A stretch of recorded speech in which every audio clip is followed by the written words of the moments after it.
Try to look at this picture and try to think which of those devices you possess in your own home. Try to think, now when you look at this picture more carefully, which of those devices consumes the most energy over the course of an hour. Try to think what happens in 1 month period and what happens through the whole year.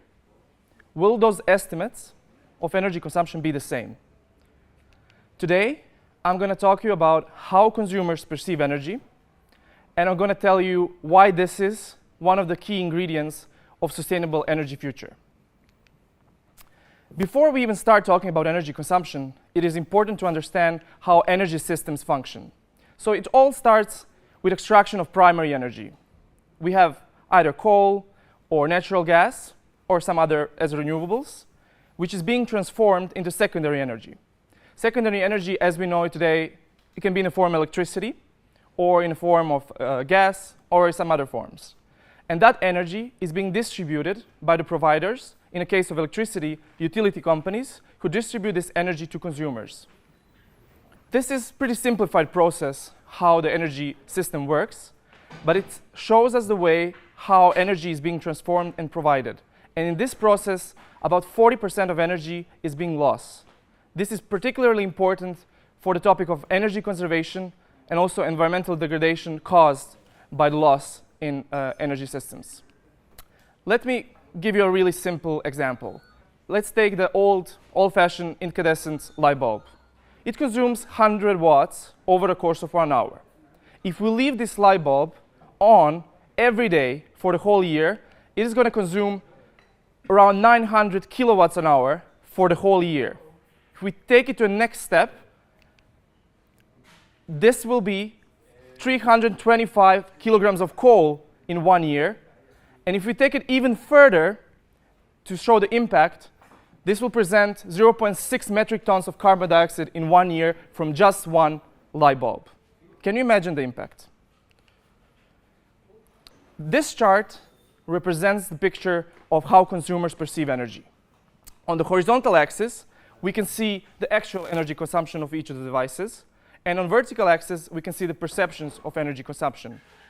On a linear line shows the 100% perfect accuracy. We can see on the chart that there is a curve, which shows us that there has been some misperceptions. In the left corner, we can see the small, low energy consuming devices, such as light bulb or laptop, which consumers slightly overestimate. But on the right corner, where there are high energy consuming devices, such as central air conditioner, dryer, dishwasher, and others, consumers significantly underestimate the impact of those devices. This gives us an answer on the first question that we started with, but also opens up the discussion about where is the key misperception gap. To give you a small illustration, let's start with a high energy consuming device, central air conditioner. If we leave the central air conditioner on for 1 hour, it is equivalent if we have 16 light bulbs on for the same course of an hour. Can you imagine if we forgot to turn off our AC, or if we just don't change it according to the weather that is happening? What is the impact of our not paying attention how our devices in our home function?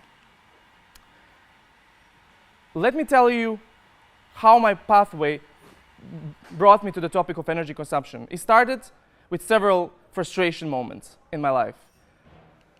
I started studying psychology. Psychology, I was really interested in how human behavior functions. And I started studying in Zadar, University of Zadar in Croatia, and I was really in my psychology bubble and really into social psychology and understanding how people cope with the world around them. And in the second year, I had opportunity to join one of the amazing organizations that influenced my life greatly. It's called EPSA, European Federation of Psychology Students. I was actively involved in the organization. Through this active involvement, I had a chance to represent the organization for a year as a president. This means huge responsibility to represent the voice of more than 150,000 psychology students all over Europe, but at the same time, big challenge. And it was a year that impact and change my life. Through this year, I had to attend several professional meetings, and there was one meeting that particularly will stay in my mind forever.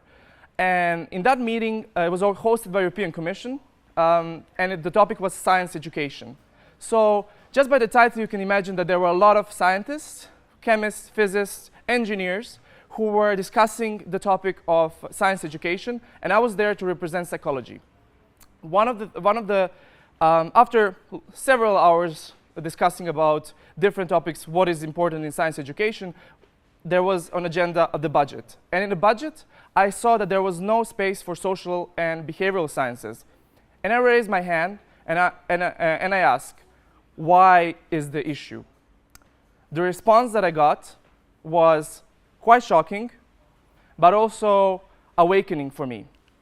I got a question, is psychology even a science? That was a moment when I felt like it was a slap in my face.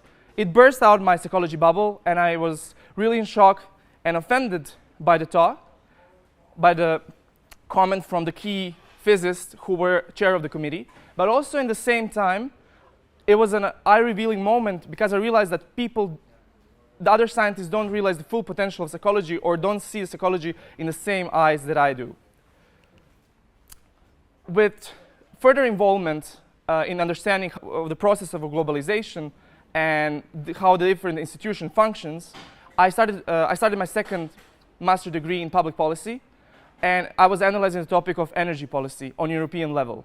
And it gave me a really good opportunity to see how the world of decision makers and how the world of policy functions. And I was quite disappointed. After analyzing several policies, I realized that the language they use and also the actions that they propose are not really adequate and don't follow the basic human behavior. That made me even more passionate and even more angry to engage in the topic of sustainability and enhance the component of human behavior. Now I'm going to tell you 4 reasons, and there are probably many more, about why consumers' perception matter in the case of energy consumption. It can be applied on other topics as well. The first one, each of us come home after 5, 6 in the afternoon and turns on one appliance, second appliance, and cumulatively it creates an energy peak.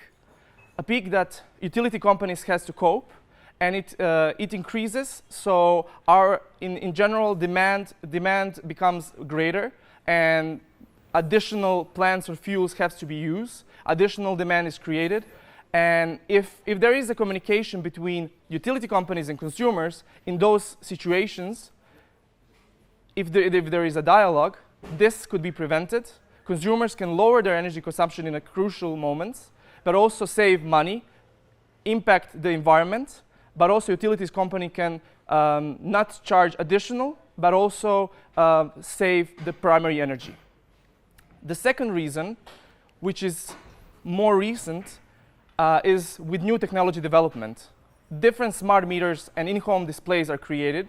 They're patent for consumers, but imagine the scenario where consumers don't understand what is in front of them. If they don't understand energy consumption, they're not going to care about it. And if they don't understand energy consumption, they won't be willing to engage in this topic and maybe in the future buy energy efficient equipment.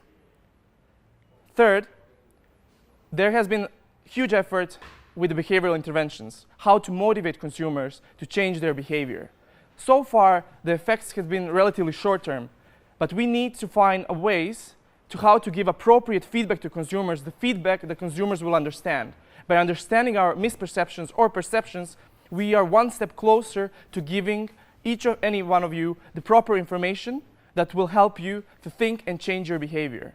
And the fourth, what I found more engaging for scientific community, is to develop mental models about energy consumption and start up the whole dialogue about how we can apply the knowledge that we gain and predict the future trends.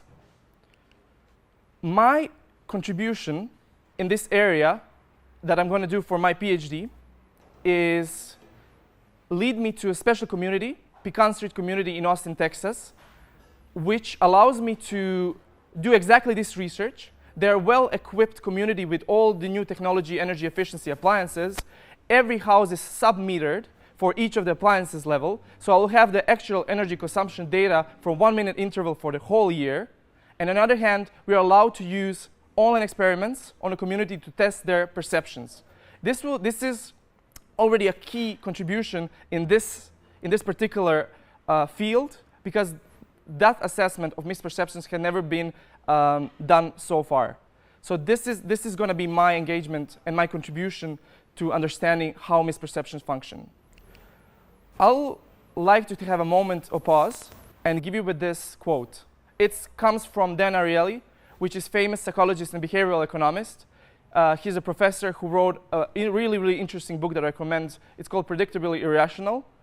And it says, we usually think of ourselves as sitting the driver's seat with ultimate control over our decisions we made and directions of our life takes. This perception has more to do with our desires, with more how we want to view ourselves than with the reality. That's often the case in energy consumption scenario. So to not leave you open and give you some tips, what can you do as a responsible consumers? Next time you plug a device, think about impacts that this device have on energy consumption and carbon dioxide pollution. Think about all the different apps on your mobile phone that can help you engage and understand energy consumption. Think about next time when you turn off your appliances on time when you are not using them. And also think about social media, how it can help you navigate that you create more sustainable communities that will be more energy responsible. So the key question stays, are you going to be just another face in a crowd? Or are you going to be a smart consumer? Thank you. Thank you. Thank you.